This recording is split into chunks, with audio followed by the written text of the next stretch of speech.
semuanya, kembali lagi bersama saya. Jadi perkenalkan, nama saya Luasekar Arista Florencia dengan NIM 20110210020 dari Program Studi Teknologi Pendidikan Universitas Pendidikan Ganesha. Nah, jadi pada video pembelajaran kali ini kita akan membahas materi tentang prinsip persepsi mata kuliah desain pesan pembelajaran. Ini adalah mata kuliah atau materi lanjutan dari prinsip-prinsip desain pesan pembelajaran. Persepsi sifatnya relatif karena proses seseorang mengetahui atau menginterpretasikan sesuatu melalui organ panca indera. Sehingga perbedaan itu biasa, persepsi manusia pun juga berbeda-beda. Berikut salah satu perbedaan yang sangat manusiawi adalah perbedaan persepsi. Namun bila mana manusia bisa menyadari betapa berharganya perbedaan itu, maka tidak akan ada lagi yang namanya konflik atau perpecahan. Nah, karena masing-masing orang menanggapi atau merespons sesuatu itu dengan caranya yang berbeda-beda, sehingga akan ada perbedaan yang sangat manusiawi, sebagai contoh yaitu perbedaan persepsi. Berikut ini akan dipaparkan mengenai prinsip-prinsip persepsi terhadap gambar, tabel, grafik dan diagram, teks, gambar dan teks secara bersamaan, serta suara. Persepsi terhadap gambar. Gambar lebih mudah diingat daripada kata-kata. Gambar yang baik adalah gambar yang mampu diekspresikan sama seperti apa yang diharapkan penyaji pesan. Nah, untuk itu, para penyaji pesan mesti berhati-hati menampilkan gambar ke dalam sebuah teks.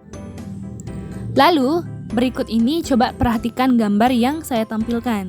Bahwa mengacu pada hubungan antara warna dan bentuk, gambar tersebut dapat memberikan dua persepsi, yaitu bisa dibilang gelas tangkai mungkin, dan juga wajah yang berhadapan. Nah, sehingga agar tidak menimbulkan persepsi yang salah, maka para pendesain pesan diharuskan mesti memperhatikan fokus gambar. Berikut ini dipaparkan prinsip-prinsip penggunaan gambar agar tidak menimbulkan salah persepsi. Silberman tahun 2013 mengatakan bahwa gambar mungkin tidak bernilai 1000 kata, akan tetapi 3 kali lebih efektif bila dibandingkan dengan kata-kata. Gambar juga mampu mempermudahkan orang mengingat pesan, misalnya tentang burung elang di samping ini.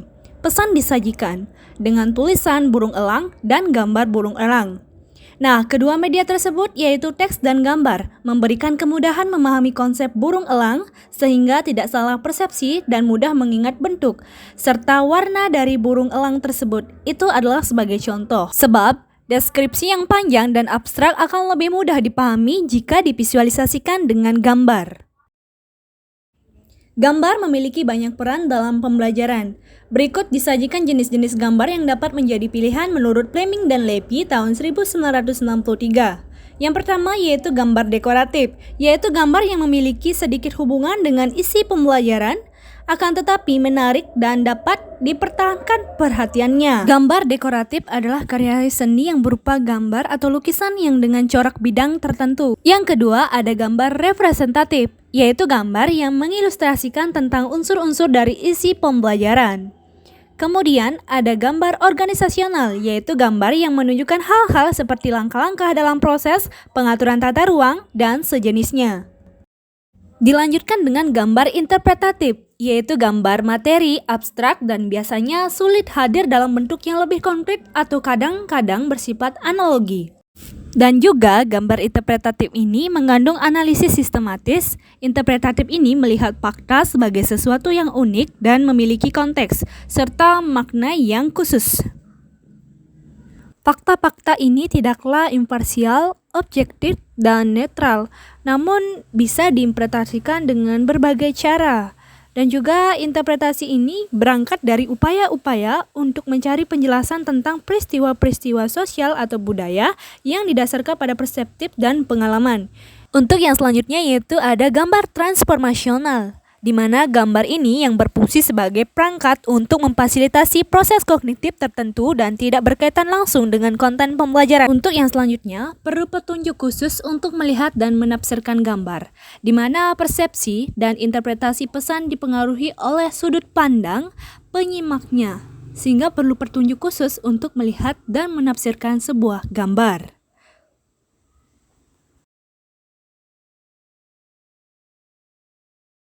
Kemudian, gambar dekoratif harus efisien, di mana karena tujuan dari gambar dekoratif tidak langsung ke pesan pembelajaran, maka cara terbaik adalah tidak terlalu sering digunakan.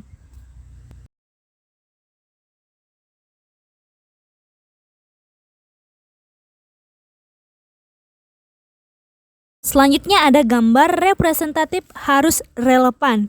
Gambar representatif harus mengandung bentuk, detail, ukuran, dan warna, serta konteks aslinya. Sehingga ini disebut sebagai harus relevan dari apa yang terjadi, sesuai dengan fakta.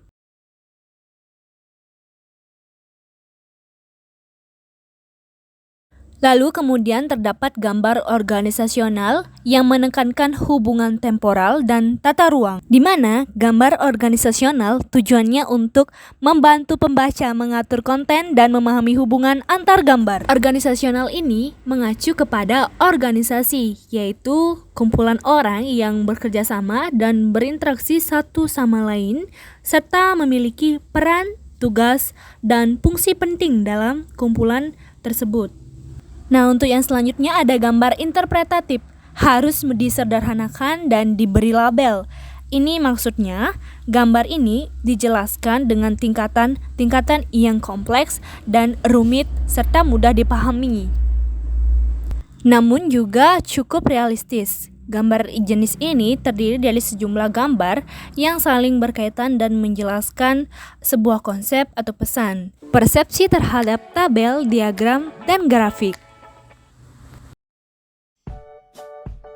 Diagram, tabel, dan juga grafik ini digunakan untuk memvisualisasikan konsep-konsep abstrak dan juga digunakan untuk mengilustrasikan hubungan antara konsep tersebut. Kita bahas satu persatu. Yang pertama mengenai tabel. Tabel ini merupakan kumpulan data yang disusun berdasarkan baris dan juga kolom. Baris dan kolom ini menunjukkan keterkaitan antar data. Nah, untuk yang selanjutnya yaitu diagram. Diagram adalah suatu representasi simbolis informasi dalam bentuk geometri dua dimensi di mana sesuai dengan teknik visualisasi. Kemudian yang berikutnya ada grafik.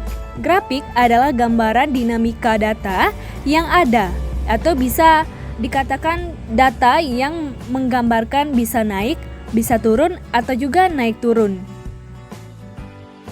Persepsi terhadap teks. Teks dapat mengomunikasikan banyak informasi.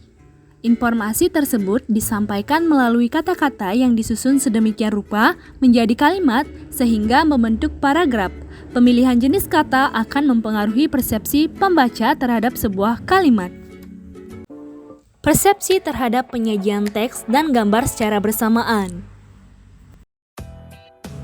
Penyajian teks secara bersamaan terhadap gambar ini akan memberikan suatu manfaat yang sangat berarti bagi pembaca, di mana ada dua maksud pesan yang bisa disampaikan. Yang pertama, kejelasan teks yang didukung oleh gambar.